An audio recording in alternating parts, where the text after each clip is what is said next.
The alarm woke Gina from a deep sleep. She opened her eyes and stared at the gray ceiling of her small room. The same dream again. Stars burning out one by one, leaving only darkness. She shook her head and sat up. "Lights," she said, and the room brightened. The wall screen showed 0430. Too early, but she knew she wouldn't sleep again. Gina Park had been on Serenity Base for 3 years now. The Lunar Research Station was home to 30 scientists and support staff. Their job was to study the moons of distant planets looking for signs of life or resources humans could use. So far, they had found nothing very exciting. She pulled on her blue uniform and walked to the small bathroom. The mirror showed a tired woman with short black hair and dark circles under her eyes. At 32, Gina was the youngest lead exobiologist on the station. She had left Earth 5 years ago hoping to find something new among the stars. Instead, she found rocks. Lots of rocks. "Dr. Park, please report to Control Room B," said a voice over the speaker system. "Dr. Park to Control Room B." Gina frowned. Calls at this hour usually meant trouble. She quickly finished getting ready and headed down the white hallway. The Y station was quiet. Most people were still asleep. In Control Room B, Director Sung stood looking at a large screen. He was an older man with gray hair and a serious face. Next to him stood Minji Lee, the station's best engineer. They both turned. When Gina entered, Dr. Park. "Good.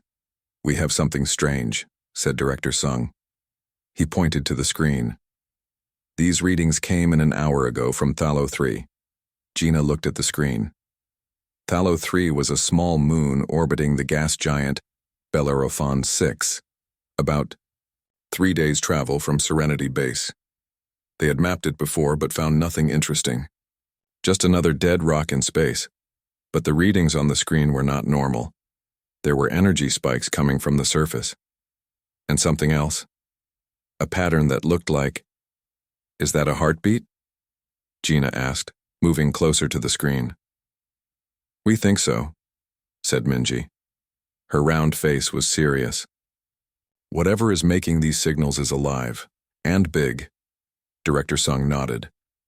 "We've checked 3 times. Something is on that moon. Something that wasn't there when we mapped it 6 months ago." Gina felt her own heart beat faster. After years of finding nothing, could this be it? Real alien life? "We need to send a team," she said. "It's not safe," Director Sung replied. "We don't know what's there. That's why we need to go," Gina said. "This is why we're here, isn't it? To find new life?" Director Sung looked at her for a long moment. Then he sighed. "I'll need volunteers. It could be dangerous." "I'll go," Gina said instantly. "Me too," said Minji. "You'll need an engineer if something goes wrong." Director Sung nodded. "I'll ask for a security team member too. Captain Kim should be available." 2 hours later, Gina met Captain Do-Yun Kim at the ship bay. He was tall with a serious face and short black hair. His gray uniform showed he was part of the station's small security team. "Dr. Park," he said with a nod. "I hear we're chasing aliens." "We don't know what it is yet," Gina replied. "But something is alive on Thalo 3, and I want to find out what. Just remember, safety comes first," he said. "My job is to bring both of you back alive." Minji joined them, carrying a large bag of tools and equipment. "Ship is ready," she said. "We can leave in 10 minutes." Their ship was small but fast. Called the Searcher, it had room for 4 people and their equipment. Gina sat in the pilot's seat. She was a good pilot, one of the best on the station. "Control, this is Searcher," she said into the comm. "Ready for departure." "Searcher, you are clear to go," replied a voice. "Good luck." The trip to Thalo 3 took almost 3 days. They took turns sleeping in the ship's 2 small beds. When they weren't sleeping, they talked about what they might find. "Maybe it's just some kind of space animal," said Minji. "Like those energy creatures we found near Jupiter." "Those were tiny," Gina replied. "This is much bigger, and it has a regular pattern like a heartbeat." "Could be a crashed ship," said Do-Hyun. Maybe someone else is exploring out here too. Gina thought about that. Humans had spread to Mars and some of Jupiter's moons, but no one had come this far yet. If it was a ship, it wasn't human. On the third day, they saw it. Bellerophon 6 was huge, a swirling ball of gas with blue and green bands. Around it orbited 7 moons. Thallo 3 was the smallest, a gray rock with many craters. "I'm picking up the signal," said Minji, looking at her screen. "It's coming from the large crater on the north side." Gina guided the ship toward the crater. As they got closer, they saw something strange. Part of the crater was glowing with a soft blue light. "What is that?" Do-hyun asked, leaning forward to see better. Gina didn't answer. She was too busy landing the ship safely. The surface of Thallo 3 was rough, with many rocks and holes. She found a flat area near the edge of the crater and set the ship down gently. "Good landing," said Minji. "Now let's see what's out there." They put on their spacesuits. Each suit had 4 hours of air and heating. The suits were white with clear helmets so they could see each other's faces. "Stay close," said Do-hyun. "We don't know what's out there." They stepped out of the ship and onto the surface of Thallo 3. The gravity was low, so they had to be careful not to jump too high with each step. The ground was hard and covered with gray dust that rose up around their feet. They walked toward the crater. The blue glow was brighter now, pulsing slowly like a heartbeat. When they reached the edge of the crater, they stopped and looked down. "Oh my God," whispered Gina. In the center of the crater lay a huge figure. It looked almost human, but it was at least 4 times larger than a person. Its body was covered in what looked like armor, broken in many places. From the broken parts came the blue glow. It was bleeding light.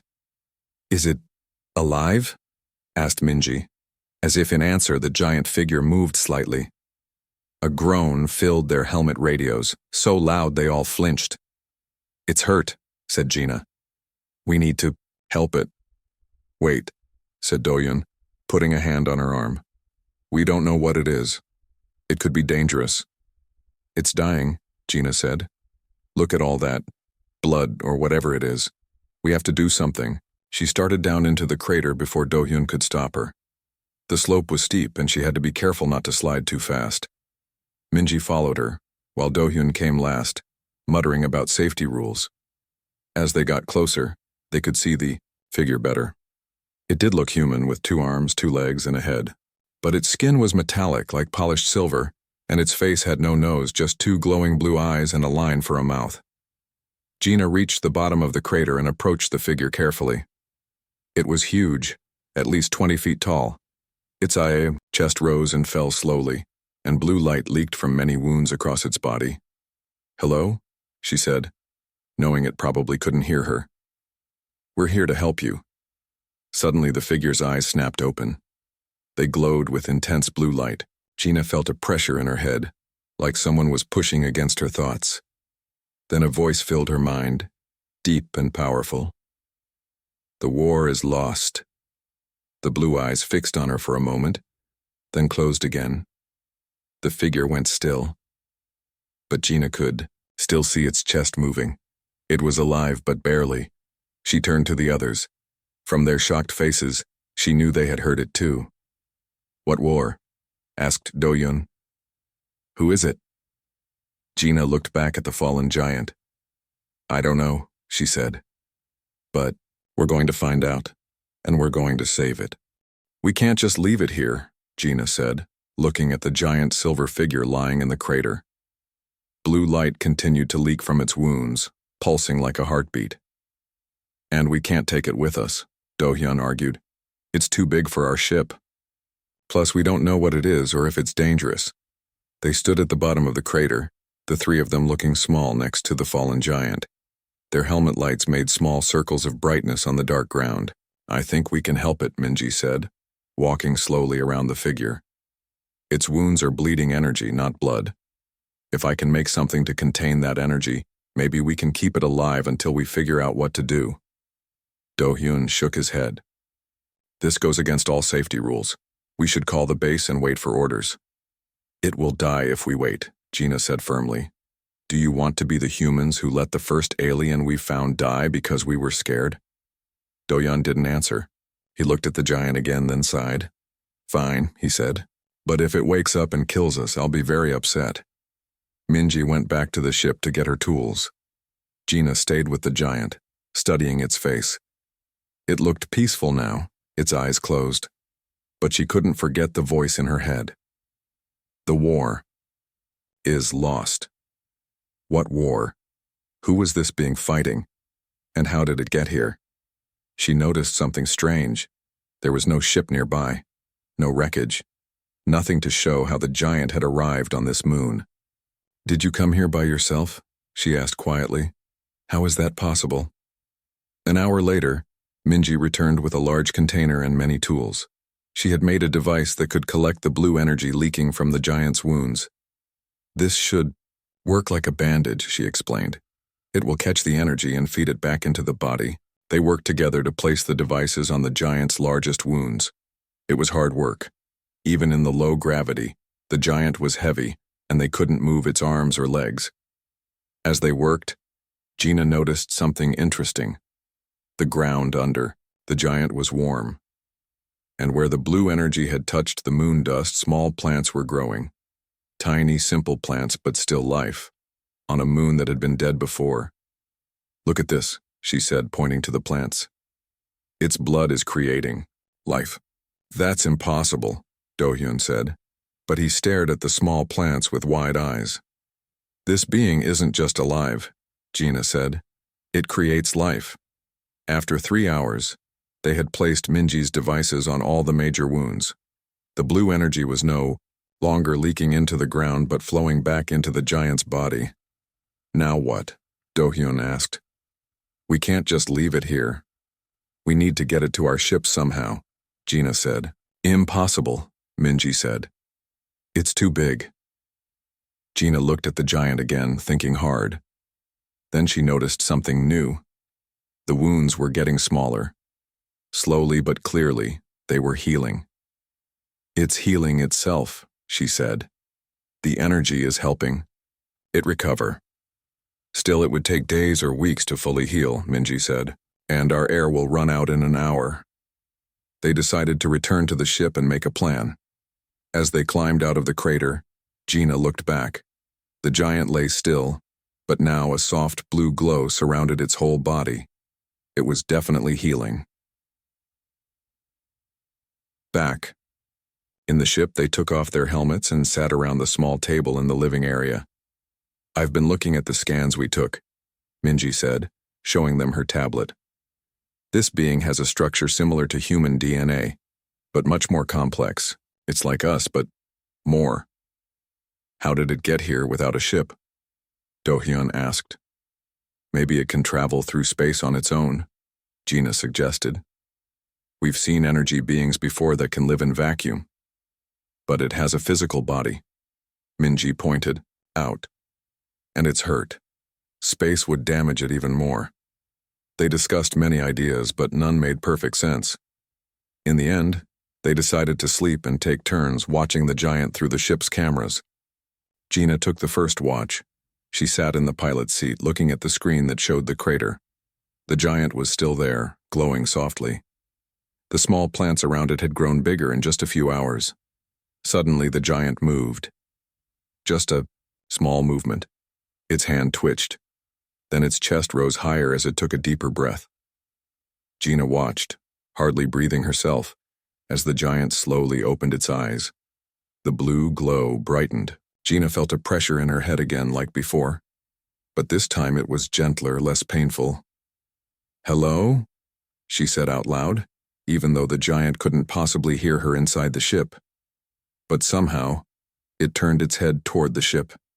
Its glowing eyes seemed to look right at her through the camera. Can you hear me? She asked, amazed. The pressure in her head formed into words.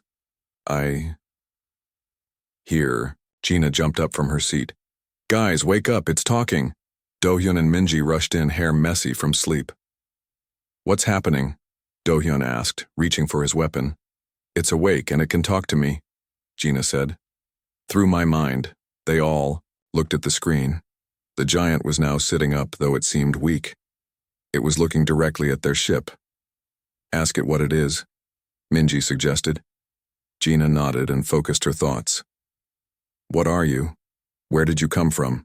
The answer came slowly, the pressure in her head forming words that all three of them could hear. I am Hanul. I am architect. Architect of what? Doyun asked. Stars, worlds, life. They looked at each other, amazed. This being claimed to create stars and life itself. Why are you hurt? Gina asked. What war did you lose? There was a long pause. The giant, Hanul, seemed to be gathering strength.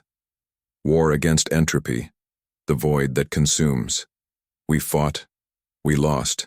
I am last.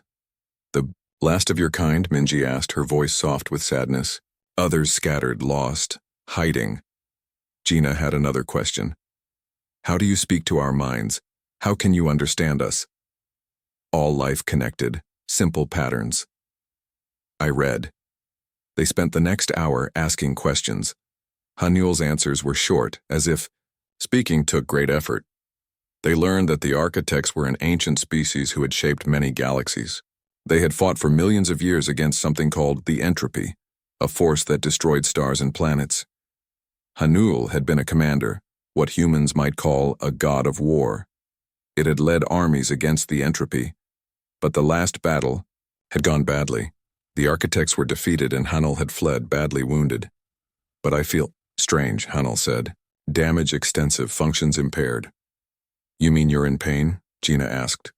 Pain is data, information about damage, nothing more. Gina found this strange. Don't you feel the pain? Doesn't it hurt? Feel? Hurt? These concepts, unclear. It was then that Gina realized something amazing. This powerful being, this god of war who could create life and travel through space, didn't understand feelings. It knew it was damaged, but it didn't suffer from the damage. Pain was just information. We need to help you, she said. Can you come to our ship? Movement. Difficult. Energy low. We'll come to you then, Gina decided. We'll bring more equipment to help you heal. As they prepared to go back outside, Do-hyun pulled Gina aside. Are you sure about this? He asked. Getting involved with an alien war god? Gina looked him in the eye. This is the most important discovery in human history, a being that creates life. Of course, I'm sure. They put their spacesuits back on and returned to the crater. Hanul watched them approach, its blue eyes following their movement. As they reached the giant, Gina stepped forward and raised her hand in greeting. We want to help you, Hanul, she said. You don't have to be alone anymore. 3 days had passed since they found Hanul. The journey back to Serenity Base had been difficult. They couldn't fit the giant being inside their small ship, so they had built a special container that attached to the outside of the ship. Hanul had made itself smaller, not by much but enough to fit in the container. This surprised them all. The being could change its size. Now Hanul was kept in a large room that had once been a storage area. Director Sung had been shocked when they returned with an alien being, but he quickly set up a team to study Hanul. The room had special walls that could hold the blue energy that still leaked from Hanul's wounds. Gina visited Hanul every day. The giant being was getting stronger, but it still had many wounds that were not healing properly. It could now speak more clearly to their minds, and Gina was learning a lot about the architects. Your species is young, Hanul told her one day. Its voice in her mind was deep but no longer painful to hear. But interesting. You feel so much. All humans feel, Gina said. She sat on a chair near Hanul, who was lying on a large platform. Don't the architects have feelings? We have purpose, Hanul replied. We build. We protect. We fight when needed. Feelings are not necessary. Gina found this hard to understand. But don't you feel sad that your people lost the war? Don't you miss them? Hanul was quiet for a moment. I understand these concepts, sadness, missing, but they are distant, like stories I have heard but not lived. Later that day, Gina met with Director Sung in his office. He looked worried. "I've called Earth Command," he said. "They're sending a military ship to take the alien back to Earth." Gina felt her heart beat faster. Take Hanul? But it's still healing, and we're learning so much here. Director Sung shook his head. "This is not my choice. Earth Command says this alien is too important. They want to study it in their labs." Gina knew what that meant. They would cut Hanul open to learn how it worked. They would treat the living being like a machine to be taken apart. "When will they arrive?" she asked, trying to keep her voice calm. 5 days, Director Sung replied. "I'm sorry, Dr. Park. I know you've grown attached to the being." That night, Gina couldn't sleep. She kept thinking about Hanul being taken away, being cut open in some lab. The thought made her sick. But what could she do? She was just one scientist on a small research base. She had no power to stop Earth Command. The next morning, she went to see Hanul again. The being seemed weaker than the day before. Its blue glow was dimmer, and its eyes were half closed. "What's wrong?" Gina asked. "Are you getting worse?" "I am fading," Hanul replied. "Without connection, I cannot fully heal." "Connection? To what?" "To others like me. Architects share energy, share mind. Alone, healing is difficult." Gina felt a wave of sadness. Hanul was dying, and she couldn't help. She had no way to connect it to other architects who were scattered across the stars. "Is there anything I can do?" she asked. "You already do much," Hanul said. "You talk to me. It is good, not alone." Later that day, Gina was eating in the cafeteria when Minji sat down across from her. "I heard about Earth Command," Minji said quietly. "They're going to take Hanul away." Gina nodded, pushing her food around on her plate. She wasn't hungry. "There must be something we can do," Minji said. "Hanul isn't just something to be studied. It's a living being." "With incredible technology," Do-hyun added, sitting down next to them. "That's all Earth Command cares about. They want the technology to fight wars." Gina looked at Do-hyun, surprised. "I thought you didn't trust Hanul." Do-hyun shrugged. "I was careful, not untrusting. Now I've talked to it. It's not a threat to us. It's a soldier, like me. It fought to protect life." "It's dying," Gina said. "It says without connection to others. Of its kind, it can't heal properly." They were quiet for a moment, all thinking the same thing. If Hanul died, it would be the end of the most amazing discovery in human history. And more than that, it would be the death of a being that had lived for thousands of years, fighting to protect life across the galaxy. "Maybe we can help it connect," Minji said suddenly. "Not to other architects, but to us." "What do you mean?" Gina asked. "Hanul can read our minds, right? It forms a kind of connection already. Maybe we can make that connection stronger enough to help it heal." They spent the rest of the day planning. Minji worked on a device that could help focus Hanul's telepathic abilities. Do-hyun talked to some friends in the security team asking for help if they needed it, and Gina went back to Hanul to explain their idea. "We want to help you connect to us," she told the giant being. "Not in the same way you connect to other architects, but maybe enough to help you heal." "Interesting," Hanul said. Its voice in her mind was weaker now. "Humans are different. Your minds are full of feelings, messy, beautiful.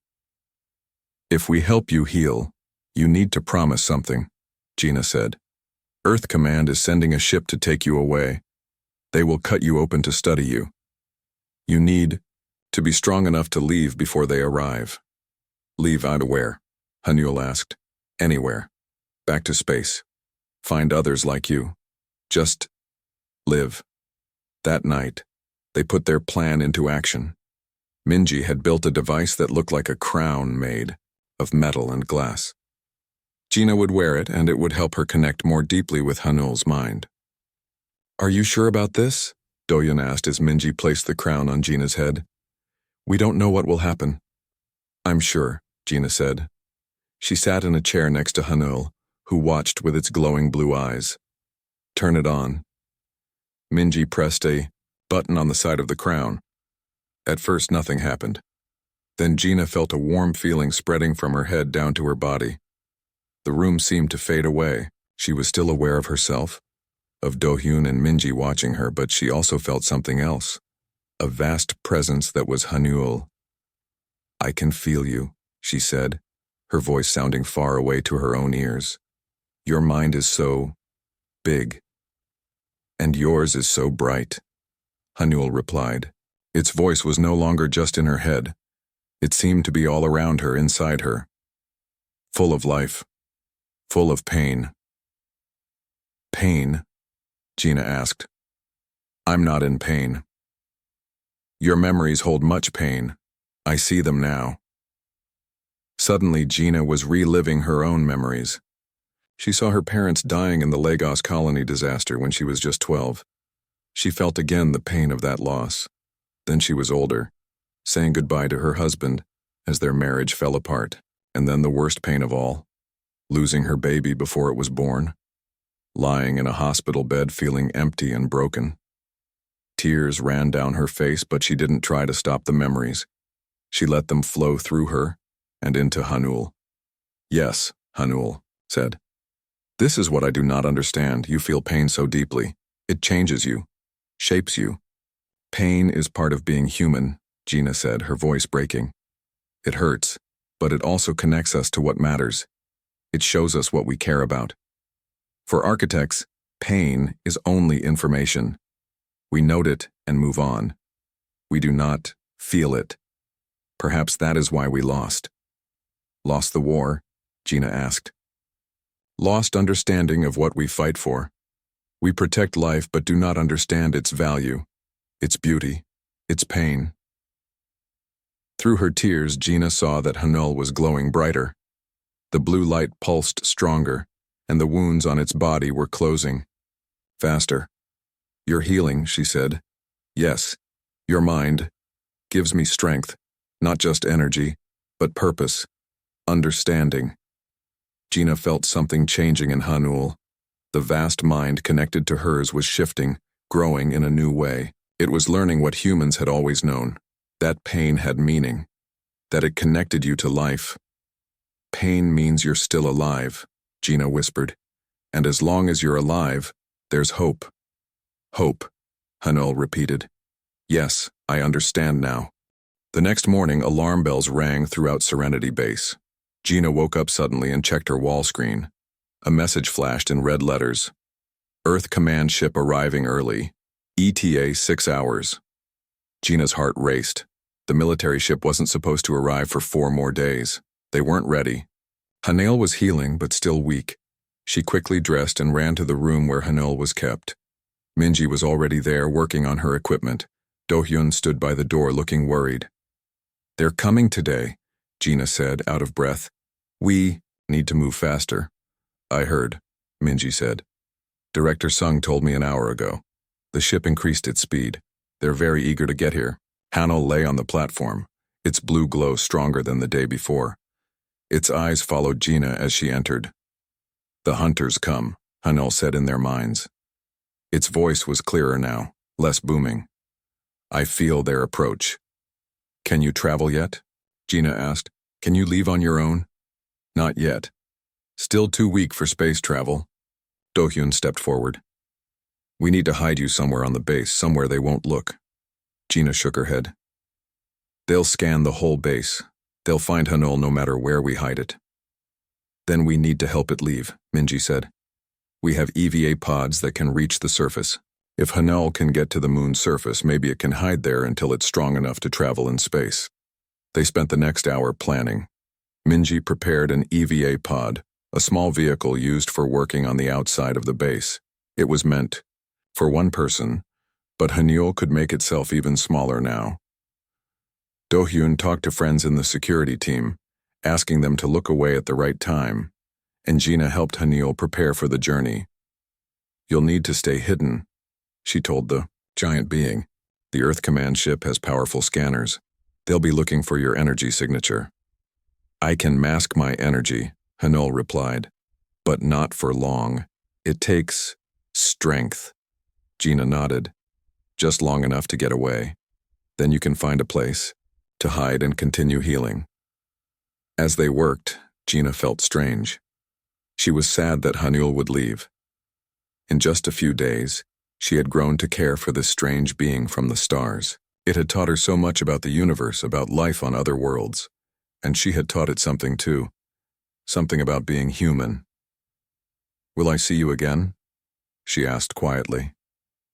Perhaps, Hanul said.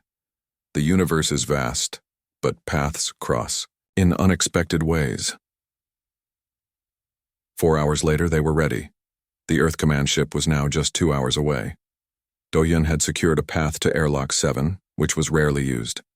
Minji had prepared the EVA pod and programmed it to take Hanul to a distant part of the moon's surface. As they prepared to move Hanul, Director Sung suddenly appeared at the door. What are you doing? He asked, looking at the equipment they had gathered. They all froze. Do-Hyun's hand moved toward his weapon.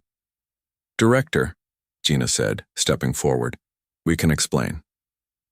But to their surprise, Director Sung raised his hand to stop her. No need, he said. I know what you're doing. You're helping the alien escape. We have to, Gina said. They'll cut it open, study it like a thing instead of a living being. Director Sung was quiet for a moment. Then he nodded. No, that's why I'm here to help. They stared at him in shock. You want to help? Minji asked. I've worked for Earth Command for 30 years, Director Sung said. I know how they think. This being, he gestured to Hanul, is not just a discovery. It's a living piece of the universe. It deserves better than to be a test subject. With Director Sung's help, their plan became easier. He used his authority to clear the path to Airlock 7. No one questioned why the director was moving a large container through the base. When they reached the airlock, Gina felt her eyes fill with tears. This was goodbye. How will you find others? Like you? She asked Hanul, who had made itself as small as possible to fit in the EVA pod. It was now only about 7 feet tall, still large for a human, but much smaller than before. I will send a signal, Hanul replied. The other architects will hear they will come. And what about the war? Do-Hyun asked. Will you keep fighting the entropy? Hanul was quiet for a moment. Then it said, I have much to consider. The war continues, but perhaps our approach was flawed. We fought without understanding what we fought for. As Minji prepared the EVA pod, Gina placed her hand on Hanul's arm. The metal skin was warm to the touch and seemed to pulse with light. I wish we had more time, she said. There's so much more I want to learn from you. And I from you, Hanul replied. Humans are unique. You feel so deeply. You understand pain in ways we never could. Suddenly, alarms blared throughout the base. A voice came over the speakers. Attention all personnel. The Earth Command ship Horizon has arrived and is docking now. All section heads report to the main hangar.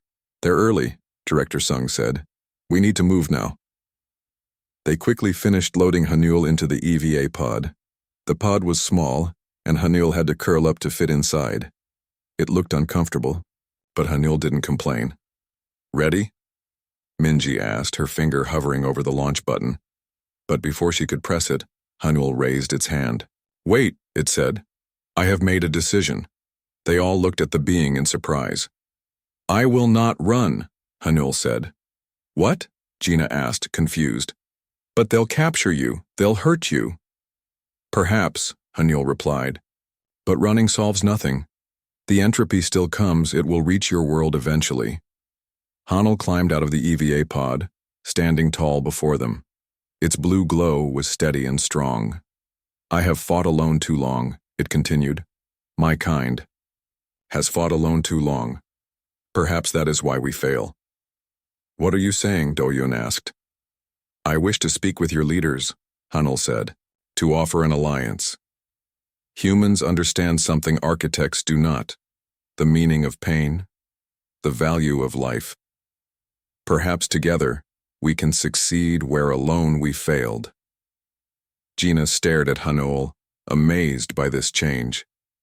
When they first found it, Hanul had been a cold, distant being who saw pain as mere data. Now it was choosing to face possible capture and harm because it understood something deeper, that running from pain didn't solve problems. "Are you sure?" she asked. "They might not listen. They might still try to study you, to take you apart."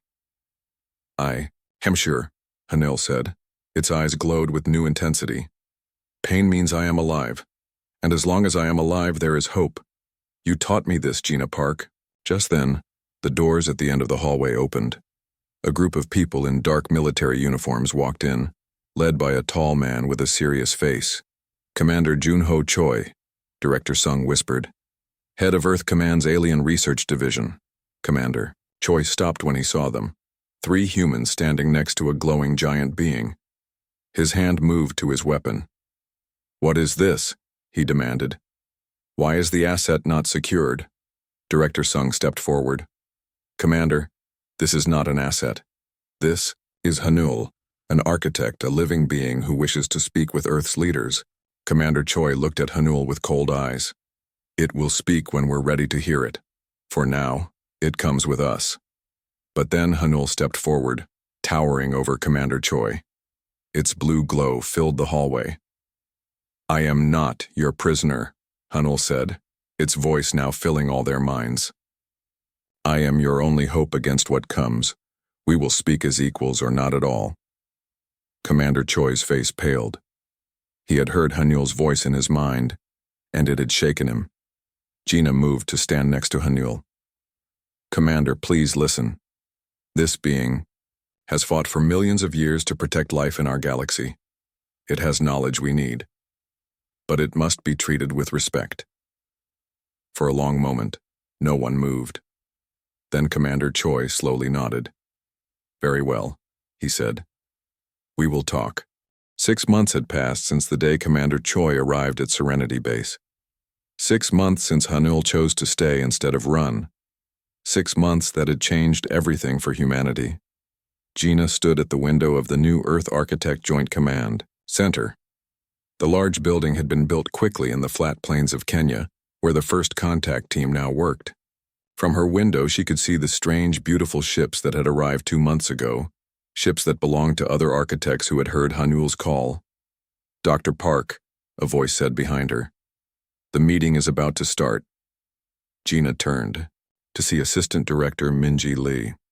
Her friend had been promoted after the events at Serenity Base, now working directly with the Earth leadership team. "Thank you, Minji," Gina said with a smile. "How do I look? Ready to meet with the leaders of Earth and the architects?" "You look tired," Minji said honestly. "But who isn't these days?" They walked together down the wide hallway. The walls were made of a special material that glowed softly blue, a gift from the architects. The material could store and release energy, making the building almost completely self-powered. "Have you seen Hanul today?" Minji asked.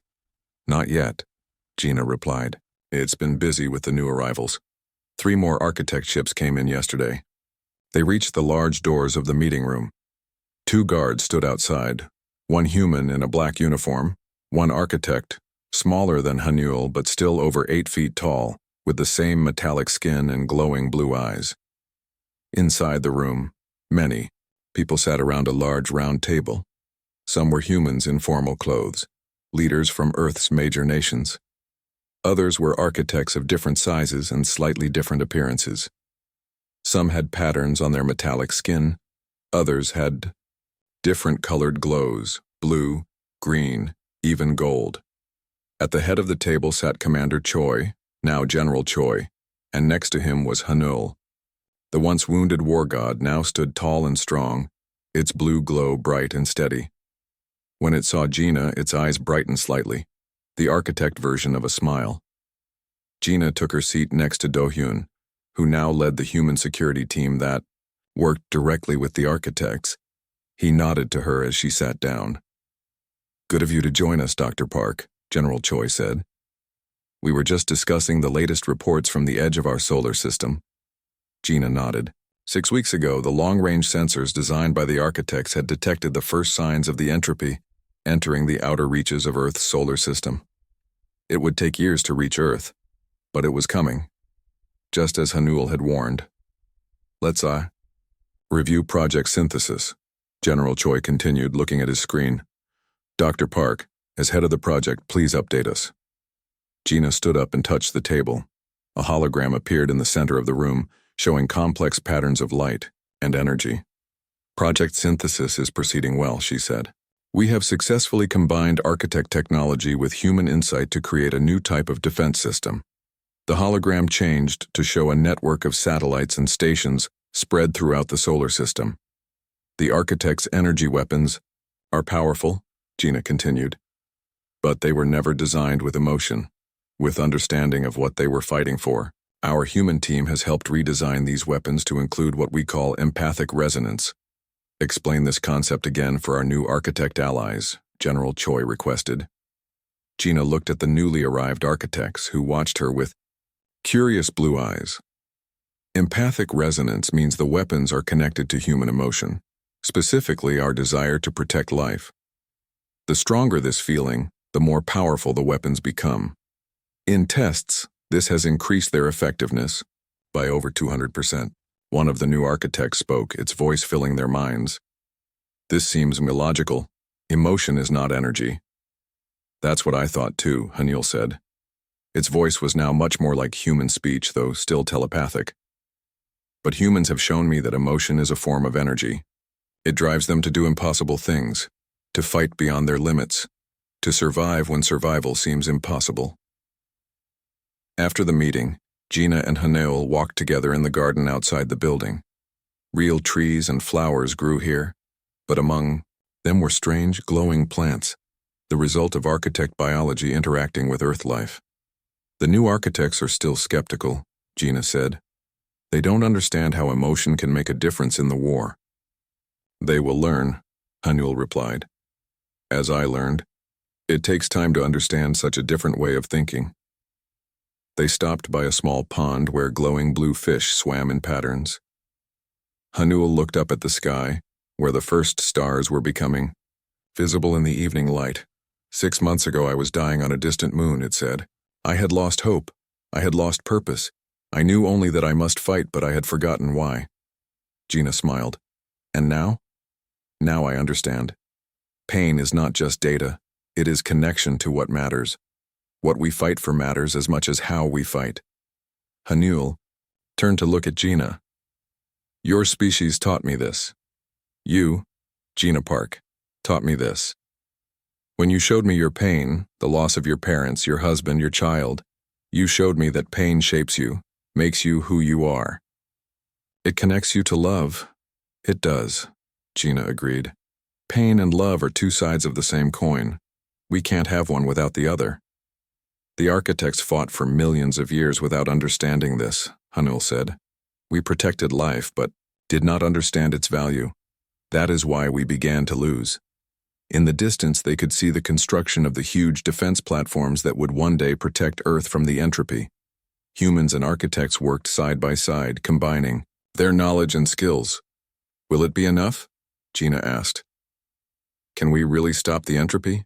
I do not know, Hanul admitted. The entropy has consumed many worlds, but never before has it faced humans and architects working together. Never before has it faced weapons powered by emotion, by love, and the desire to protect. That night, Gina stood alone on the balcony of her room, looking at the stars. She thought about how much had changed since that day on Thalo 3, how one discovery had changed the path of human history. A soft blue glow appeared beside her. Hanul had come to join her. You should rest, it said. Tomorrow we'll be busy. The new defense system tests begin. I was just thinking about how strange life is, Gina said. I went to Thalo 3 hoping to find simple alien life, maybe some bacteria or plants. Instead, I found a war god from an ancient species who's now helping save humanity. And I was fleeing a lost war, expecting to die alone on that moon, Hanul replied. Instead, I found a human who taught me why life is worth saving. They were quiet for a moment, watching the stars together. Hanul, Gina said finally, are you still in pain? From your wounds? Yes, the architect replied. Some damage cannot be fully repaired. But now I understand that pain is part of living. It reminds me that I am alive, that I can still fight. And, what about other feelings? Have you learned those too? Hanul's glow pulsed gently, showing what Gina had come to recognize as the architect version of a smile. I have learned much. Hope, friendship, purpose, even care for specific beings. Gina smiled. You mean you've learned to love? Perhaps, Hanul said. It is still strange to me. But yes, I believe I have. In the distance, a shooting star fell across the sky. But it wasn't a star. It was an architect ship arriving, answering Hanul's call. More were coming every day, gathering for the fight that would determine the fate of Earth and all life in the galaxy. Tomorrow we continue preparing for war, Hanul said. But tonight, I am grateful for pain, for it led me to you and taught me I was still alive.